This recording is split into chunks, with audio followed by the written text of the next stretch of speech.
Hello guys, welcome back to TNPC academy. So இன்றைக்கான கிளாஸில் பார்த்தீங்கன்னா தமிழ் எலிஜிபிலிட்டிக்காம் ஸ்கோரிங் டெஸ்ட் பார்க்க போகிறோம். ஸோ இதுக்கப்புறம் தமிழ் தகுதி மற்றும் மதிப்பீட்டு தேர்வு. ஸோ அதை பார்த்தீங்கன்னா ப்ரீவியஸ் வெர்ஷன் பேப்பர்ஸ் ஒரு 100க்கு மேலே இருக்குது.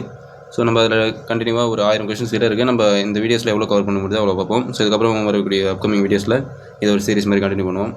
ஸோ லாஸ்ட் இயர் நடந்த குரூப் 4 எக்ஸாமில் பார்த்துருப்பீங்க. ஸோ தமிழ் எந்த அளவுக்கு டஃபாக கேட்க முடியுமோ அந்தளவுக்கு டஃபாக கேட்டிருப்பாங்க. ஸோ டஃப்ன்றதை காட்டிலும் அவுட் ஆஃப் த சிலபஸே இப்போ கேட்டிருப்பாங்க. ஸோ அதனால் இனி வரக்கூடிய காலங்களில் வரக்கூடிய எக்ஸாம்ஸ் எல்லாமே அப்படி தான் இருக்கும். ஸோ முடிஞ்ச அளவுக்கு தமிழ் எந்த அளவுக்கு ரிவிஷன் பண்ணிக்கிறீங்களோ ஸோ அந்தளவுக்கு நல்லாயிருக்கும். முடிஞ்ச அளவுக்கு 6th to 12th இருக்கக்கூடிய எல்லா ஸ்கூல் புக்குமே படிச்சுக்கோங்க. ஸோ டிகிரி லெவலில் ஏதாவது ஒரு புக்கு கிடைக்குது, தமிழ் புக் கிடைக்குதுன்னா ஸோ ஓரளவு பார்த்து வச்சுக்கோங்க. கம்பல்சரி ப்ரீவியஸ் இயர் கொஸ்டின்ஸில் கேட்கப்பட்ட தமிழ் வினாக்களாக பார்த்து வச்சுக்கோங்க. ஸோ இன்றைக்கான கிளாஸில் தமிழ் எலிஜிபிலிட்டிக்காம் ஸ்கோரிங் டெஸ்ட் பார்க்க போகிறோம். ஸோ இதுக்கடுத்து வரக்கூடிய கிளாஸஸில் தமிழ் எலிஜிபிலிட்டிக்கான டெஸ்ட் மட்டுமே நடந்திருக்கும் இல்லைங்களா? ஸோ அதுவும் இருக்குது. ஸோ அதையும் அப்கமிங்கில் பார்க்கலாம். ஸோ இது வந்து தமிழ் எலிஜிபிலிட்டிக்கு மட்டுமே நடந்த கொஷின்ஸ், தமிழ் தகுதி தேர்வு மட்டும். ஸோ இதில் 40 எடுத்தால் பாஸ்ன்னு சொல்லியிருப்பாங்க. ஸோ இதுவும் தனியாக பார்ப்போம். ஸோ இப்போ வந்து ஸ்கோரிங் டெஸ்ட் பார்ப்போம். ஸோ ஃபர்ஸ்ட் ஒன், உவமை தொடர் உணர்த்தும் பொருத்தமான பொருளை தேர்ந்தெடுத்து எழுதுகன்னு சொல்லி கேட்டிருக்காங்க. உவமை தொடர் உணர்த்தும் பொருத்தமான பொருளை தேர்ந்தெடுத்து எழுதுக. ஸோ உள்ளங்கை நெல்லிக்கனி போல் அப்படின்னா என்னென்னு கேட்டிருக்காங்க. உள்ளங்கை நெல்லிக்கனி போல் அப்படின்னா வெளிப்படைத்தன்மை. சிலை மேல் எழுத்து போல பழமொழி விளக்கும் பொருளை தேர்ந்தெடுக்க. ஸோ சிலை மேல் எழுத்து போல் அப்படின்னா நிலைத்து நிற்கும். ஒயிலாட்டத்தில் இருவரிசையில் நின்று ஆடுகின்றனர். இத்தொடரின் செயற்பாட்டு வினை தொடர் எது அப்படின்னு கேட்டிருக்காங்க. ஒயிலாட்டம் இருவரிசையில் நின்று ஆடப்படுகிறது அப்படின்றது தான் செயற்பாட்டு வினை தொடர். மாலதி மாலையை தொடுத்தால் இது எவ்வகை வாக்கியம்? ஸோ மாலதி மாலையை தொடுத்தால் எவ்வகை வாக்கியம் தெரியும், செய்வினை. நெக்ஸ்ட் ஒன், இலக்கண குறிப்பறிதல். சாலச் சிறந்தது தொடரின் வகை அறிகன்னு கேட்டிருக்காங்க. சாலச் சிறந்தது அப்படின்றதுனால உரிச்சொல் தொடர் தான். பெயர் சொற்களை பொறுத்துக. ஸோ பெயர் சொற்களை பொறுத்துக சொல்லி கேட்டிருக்காங்க. மல்லிகை அப்படின்றது பொருள் பெயர், பள்ளின்றது இடப்பெயர், கிளை பார்த்திங்கன்னா சினைப்பெயர், இனிமை வந்து பண்பு பெயர். So option A is the right answer. 4, 3, 1, 2. Next one, பொருத்தமற்ற சொற்களை எடுத்து எழுதுக. ஸோ பொருத்தமற்ற சொற்கள்னு பார்க்கும்போது காலப்பெயர் வந்து செம்மைன்னு கொடுத்துருக்காங்க. ஆக்சுவலாக செம்மை அப்படின்றது பண்பு பெயரில் வரும். சி பார்த்திங்கன்னா பண்பு பெயர்ன்றது ஆண்டு சொல்லி கொடுத்துருவாங்க. ஆண்டு பார்த்திங்க அப்படின்னா காலப்பெயரில் வரும். சினை பெயர் கண்ணு தான் ரைட்டு. தொழில் பெயர் வந்து ஆடுதல், தல்ல முடிஞ்சிருக்கிறதுனால அதுக்கு தொழில் பெயர் வரும். ஸோ ரைட்டு தான்.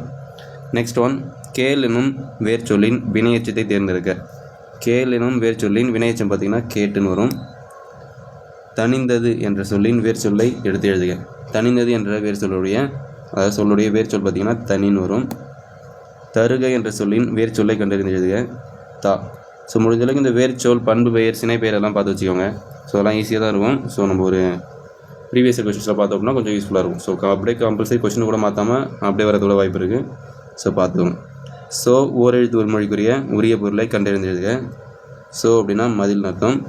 ஸோ ஓரெழுத்து ஒரு மொழி பொறுத்த வரைக்கும் நம்ம ஸ்கூல் புக்கில் 42 ஓரெழுத்து ஒரு மொழிகள் கொடுத்துருப்பாங்க. ஸோ அதை பார்த்து வச்சுக்கோங்க. மேக்ஸிமம் அதில் இருந்தால் வரும். ஸோ அது இல்லாது தனியாக எக்ஸஸாக கொடுத்துருக்கூடியதில் வரும். பட் ஆனால் ஓரெழுத்து ஒரு மொழியில் நம்ம ஸ்கூல் புக்கில் 40 தான் கொடுத்துருப்பாங்க ஒரு பாக்ஸில். ஸோ அதை பார்த்து வச்சுக்கோங்க. ஸோ அதை பற்றின வீடியோஸ் நம்ம கிளாஸில் ஆல்ரெடி போட்டிருக்கோம். ஸோ பாருங்கள். நெக்ஸ்ட் ஒன், மா என்னும் ஓரெழுத்து ஒரு மொழிக்குரிய உரிய பொருளை கண்டறிந்து எழுதுக. ஸோ மா அப்படின்னா பெரிய அப்படின்னு அர்த்தம். நெக்ஸ்ட் ஒன், பறவை இச்சொல்லிற்குரிய பொருளை கண்டறிந்து எழுதுக. ஸோ சின்ன ராவருடைய பறவை அப்படின்னா கடல் வரும். ஸோ பெரிய ராவருடைய பறவை அப்படின்னா பேர்ட் அப்படின்னு அர்த்தம். நெக்ஸ்ட் ஒன், மரபு பிழைகள் அற்ற தொடரை குறிப்பிடுக. ஸோ கூகை குழரும் அப்படின்றது தான் சரியான ஒன்று. சந்தி பிழையற்ற தொடரை கண்டறிக. டி ஆப்ஷன் தான். ஸோ வேலை வாய்ப்புகளில் கணிசமான மாற்றங்களை செயற்கை நுண்ணறிவு கொண்டு வரப்போகிறது. ஸோ இதுதான் பார்த்திங்கன்னா சந்தி பிழையற்ற தொடர். நெக்ஸ்ட் ஒன், குற்றியலுகரம் அடிப்படையில் பொருந்தா சொல் கண்டறிக. ஸோ குற்றியலுகரம் அடிப்படையில் பொருந்தா சொல் பார்த்திங்கன்னா பசு. பொருந்தா சொல்லை கண்டறிகன்னு சொல்லியிருக்காங்க. ஸோ மோன எதுகை ஏய்பு இசைவு. ஸோ இதில் இசைவுன்றது தான் புதுசு. ஸோ மற்றபடி எதுகை மோன ஏய்புன்றது ஒன்றா வரக்கூடியது. நெக்ஸ்ட் ஒன், பொறுத்துக்கு சொல்லி கேட்டிருக்காங்க. பொறுத்து பொறுத்த வரைக்கும் சோறு உண்டான் பால் பருகினான் வரும், பழம் தின்றான் நீர் குடித்தான் அப்படி சொல்லி வரும். So option C is the right answer. 2, 3, 4, 1. Next one, பொறுத்துக்கு சொல்லி கேட்டிருக்காங்க. ஸோ எண்களும் தமிழ் எண்களும் சொல்லி கொடுத்துருக்காங்க. இதை பொறுத்த வரைக்கும் இதுக்கு ஒரு ஷார்ட்கட் சொல்லுவாங்க. கடலை உருண்டை நசித்து சுருட்டி ருசித்து சாப்பிட்டு எஞ்சியதை அந்த கூடையில் வைக்கவும் காசு 0 அப்படி சொல்லுவாங்க. ஸோ இந்த ஒரு சீரிஸ் பார்த்துக்கிட்டிங்க அப்படின்னா இந்த எண்களை அப்படியே சொல்லலாம். இப்போ வந்து 8, 7, 6 கொடுத்துருவாங்களா. 8, 7, 6னா 8, 7, 6 ஆ ஏ சான்னு சொல்லி வரும். ஸோ இதுதான் 543. 543னா 543. ரூசூனா அப்படின்னு சொல்லி வரும். ரூசூனா 3 to 1னா 3 2 1. நா ஊக்கா அப்படி சொல்லி வரும். நா ஊக்கா 2. ஸோ 369. ஸோ இது 3, இது 6, இது 9. அப்போ நாசா கு அப்படி சொல்லி வரும். நாசா கு. So option C is the right answer. 4321. So இதை பொறுத்த வரைக்கும் இது ஒரு சீரியஸாக இருக்கும். ஸோ அதாவது ஒரு சென்டென்ஸ் தான். அந்த சென்டென்ஸ் தான் வச்சுக்கிட்டிங்க அப்படின்னா இந்த தமிழ் எண்களை அப்படியே ஈஸியாக நம்ம கிளியர் பண்ணிடலாம். So next one. பண்டைய காலத்தில் யோகம் பயின்று அறிவு நிரம்பியவர்கள் சித்தர்கள் அப்படின்னு சொல்லுவாங்க. உழவர் பாட்டு என்று அழைக்கப்படும் நாட்டுப்புற பாட்டு எதுன்னு பார்த்தீங்கன்னா பல்லுப்பாட்டு. ஸோ பல்லுப்பாட்டு தான் உழவர் பாட்டு என்று அழைக்கப்படக்கூடியது. வரதன் என்ற இயற்பெயரை கொண்டவர் காலமேக புலவர். ஸோ காலமேக புலவர் தான் பார்த்தீங்கன்னா வரதன் என்ற இயற்பெயரை கொண்டவர். Next one. மரமும் பழைய குடையும் ஆசிரியர்னு பார்த்தீங்கன்னா அழகிய சொக்கநாத புலவர். நீல பொய்கையின் மிதந்திடும் தங்கத் தோணிகள் இக்கூற்று யாருடையது? அர்ஜுனனுடைய கூற்று. Next one. உலகம் உயிர் கடவுள் ஆகிய மூன்றையும் ஒருங்கே காட்டும் காவியம் தான் பெரிய புராணம் என்று கூறியவர் யாருன்னு பார்த்தீங்கன்னா திருவிக்கா. சரியான கூற்றுகளை தெரிவு செய்க. ஸோ இளங்கோவடிகளை பொறுத்த வரைக்கும் சரியான கூற்றுகள் பார்த்தீங்கன்னா அனைத்தும் சரிதான். அவர் வந்து சேரமரபை சார்ந்தவர் தான். சிலப்பதிகாரத்தை இயற்றியவர். அடிகள் நீரே அருளுக என்று கூற்றுக்குரியவர். ஸோ அடிகள் நீரே அருளுக அப்படின்னு சொல்லிட்டு சிவகஸ்நாமனை இயற்றிய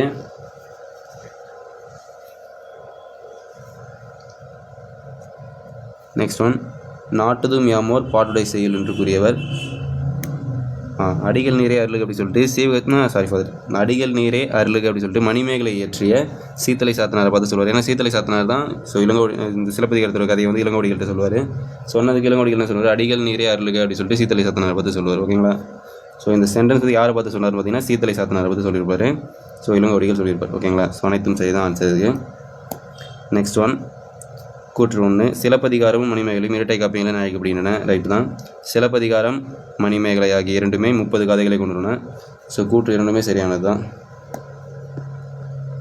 வாணிகம் செய்வார்க்கு வாணிகம் பேணி பிறவும் தம போல் செய்யின் இக்குறளின் திருக்குறள் மட்டும் கருத்து எதுன்னு சொல்லி கேட்டிருக்காங்க. நேர்மை. Next one. கூற்று 1. ஏர் எழுபது 15 கீழ்கணக்கு நூல்களில் 1. தப்பானது இது. ஸோ ஏர் எழுபதை பாடியவர் கம்பர் தான். ஸோ இது ரைட்டு. ஸோ கூற்று 2 மட்டும்தான் சரியானது. ஸோ ஏர் எழுபது 15 கீழ்கணக்கு நூல்களில் வராது. Next one. யாமறிந்த புலவரிலே கம்பனை போல் என்று புகழ்ந்து கூறியவர் பாரதியார். ஸோ பாரதியாரை பொறுத்த வரைக்கும் மேக்ஸிமம் இவர் எப்படி சொல்லியிருப்பாருன்னா யாமறிந்தன்ற மாதிரி ஒரு மாதிரி கர்வமாக சொல்லியிருப்பார். ஸோ இந்த யாமறிந்த அப்படின்ற மாதிரி அது யாமறிந்த மொழிகளிலே தமிழ் மொழி போல் இதாவது எங்கும் காண முடியல சொல்லுவார். அதுமாதிரி காக்கை குருவி எங்கள் சாதி அப்படிலாம் சொல்லுவார். ஸோ அந்த ஒரு கர்வமாக சொல்கிறவர் யாருன்னு பார்த்தீங்கன்னா பாரதியார் தான் சொல்லுவார். Next one. மன்னனும் மாசற கற்றோனும் சீர்தூக்கின் மன்னனின் கற்றோன் சிறப்புடையவன் இப்பாடல் வரிகள் இடம்பெற்ற நூல் பார்த்தீங்கன்னா மூதுரை. Next one. பொறுத்துக்க கேட்டிருக்காங்க. மதியாதார் முற்றம் அப்படின்னா மிதியாமை கோடி பெறும். உபசரிக்காதார் மனையில் உண்ணாமை கோடி பெறும். குடிபிறந்தோர் தம்மோடு கூடுவதும் கோடி பெறும். கோடானு கோடி கொடுப்பினும் சொன்ன சொல் தவறாமை கோடி பெறும். ஸோ இதை பொறுத்த வரைக்கும் option B is the right answer. So next one பார்ப்போம். தேசிய நூலக நாளை தேர்வு செய்க. ஆகஸ்ட் 9 நாள் தான் பார்த்தீங்கன்னா தேசிய நூலக நாள். ராமலிங்க அடிகள் சென்னை கந்தக்கோட்டத்து முருகப்பெருமானின் மீது பாடிய பாடலின் தொகுப்பு டேஷ் நூலாகும். தெய்வ மணிமாலை. ஓகேங்களா? ஸோ ராமலிங்க அடிகள் சென்னை கந்தக்கோட்டத்து முருகப்பெருமானின் மீது பாடிய பாடலின் தொகுப்பு தெய்வ மணிமாலை நூலாகும். ஓகேங்களா? ஞான பச்சிலை என்று வள்ளலார் கூறும் மூலிகை எது? சிங்கவல்லி. ஸோ ஞான பச்சிலை என்று வள்ளலார் கூறும் மூலிகை பார்த்திங்கன்னா சிங்கவல்லி. முன்னீர் வழக்கம் மகிழ்வோடில்லை என்று கூறும் நூல் தொல்காப்பியம். பண்டைய காலத்து துறைமுக நகரங்கள் பற்றி கூறும் நூல் பார்த்திங்கன்னா பட்டினப்பாலை. பட்டினப்பாலை இயற்றியதுன்னா கடியலூர் உருத்திரங்கண்ணனார். தெரிஞ்சுக்கோங்க. Next one. ஆற்றூர் பேச்சு வழக்கில் டேஷ் என மருவியுள்ளது. ஆத்தூர். ஸோ ஆற்றூர் அப்படின்ற ஊர் பார்த்திங்கன்னா பேச்சு வழக்கில் ஆத்தூர் அப்படின்னு சொல்லி மருவி இருக்கு. பள்ளிகளில் மதிய உணவு திட்டத்தை கொண்டு வந்தவர் யாருன்னு பார்த்தீங்கன்னா பெருந்தலைவர் காமராசர். ஸோ இதுதான் ஃபியூச்சரில் எம்ஜிஆர் வந்து சத்துணவு திட்டம்னு சொல்லி பேர் மாற்றம் செஞ்சிருப்பார். தமிழ் செய்யுள் கலம்பகம் என்னும் நூலை தொகுத்தவர் ஜியு போப். ஜிஆர் போப் அப்படி சொல்லுவாங்க. Next one. வீருடை செம்மொழி தமிழ்மொழி உலகம் வேரூன்றிய நாள் முதல் உயிர்மொழி என்று தமிழின் பெருமையை பறைசாற்றியவர் பாவலரேறு பெருஞ்சித்திரனார். சதுரகராதி என்னும் நூலை இயற்றியவர் பார்த்திங்கன்னா வீரம முனிவர். நெக்ஸ்ட் ஒன், கழுகுமலை வெட்டுவான் கோவில் சிற்பங்களை அமைத்தவர்கள் யாருன்னு பார்த்திங்கன்னா பாண்டியர்கள். புலவர்களால் எழுதப்பட்டு கல் தச்சர்களால் கல்லில் பொறிக்கப்பட்டவை மெய்கீர்த்தி. பொறுத்துக்கு சொல்லி கேட்டிருக்காங்க, பார்ப்போம். தத்துவ தரிசனம் வள்ளிக்கண்ணம், பிடி சாம்பல் அண்ணா, தாலாட்டு ஜெயகாந்தன், மிட்டாய்க்காரன் கீவா ஜெகநாதன் இயற்றியது.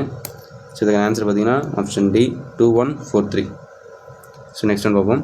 சரியான இணைகளை தேர்ந்தெடுக்குன்னு சொல்லி கேட்டிருக்காங்க. பகுத்தறிவு கவிராயர் உடுமலை நாராயணகவி, ஓமை கவிஞர் சுரதாவரம். ஸோ காந்திய கவிஞர் நாமக்கல் கவிஞர் வீராமலிங்கனார் தான் ரைட்டு.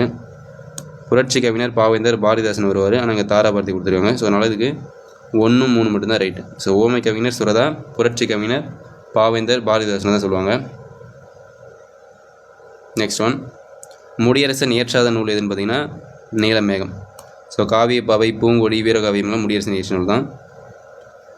பெண் எனில் பேதை என்ற எண்ணம் இந்த நாட்டில் இருக்கும் வரைக்கும் உருப்படல் என்பது சரிப்படாது என பாடியவர் பாவேந்தர் பாரதிதாசன். ஸோ புரட்சி கவிஞர் பாவேந்தர் பாரதிதாசன் தான் ஏற்றிருப்பார். நெக்ஸ்ட் ஒன், கல்வி இல்லாத பெண்கள் கலர் நிலம் என்றவர் சேம் பாவேந்தர் பாரதிதாசன் தான். நெக்ஸ்ட் ஒன் பார்ப்போம். கீழ்கண்டவற்றுள் சரியான பழமொழியை கண்டறிய. ஸோ இதுதான், இது நம்ம எல்லாமே சொல்லியிருப்போம் தான். ஸோ நாம் ஒன்று நினைக்க தெய்வம் ஒன்று நினைக்கும். ஸோ அதாவது மேன் ப்ரப்போசஸ் காட் டிஸ்போசஸ் சொல்லுவாங்க. ஸோ ஓகே, ஸோ இன்றைக்கான கிளாஸில் 50 கொஷின்ஸ் பார்த்துருக்கோம். ஸோ நெக்ஸ்ட் வரக்கூடிய வீடியோஸில் 50 கொஷின்ஸ் அந்த மாதிரி பார்ப்போம். So okay, thank you. மறக்காமல் நம்மளுடைய டிஎன்பிசி யூடியூப் சேனல் அகாடமியை சப்ஸ்கிரைப் பண்ணுங்கள். தேங்க்யூ.